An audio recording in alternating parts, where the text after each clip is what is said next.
So we have a problem here that says that using a 0.1 meter length wrench, we screw in a bolt with 100 newtons of force at an unknown angle. And part A says if our torque was measured to be 7 Newton meters, what is the angle of our force? So we have our small diagram here to help represent what we've been given. We have in red dashed line here the length of our wrench being 0.1 meters from the very end of the wrench to the center of the bolt where our wrench is going to be turning at.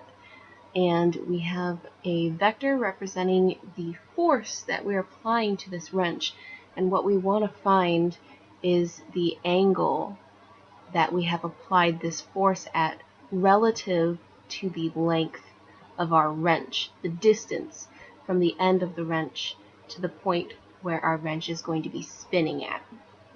So we actually have everything that we need in order to find the angle of our force, because the equation for torque is simply that torque is equal to the force that you apply to your wrench times the length of our wrench from tip to the axis of spin times sine of theta.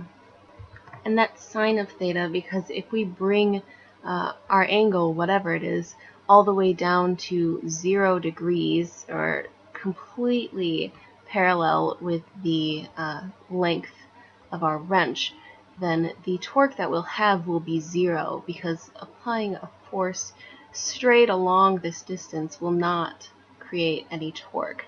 So we have to find this angle here to find out exactly what angle we've used to have 7 Newton meters of torque. So all we have to do is plug in all of our values.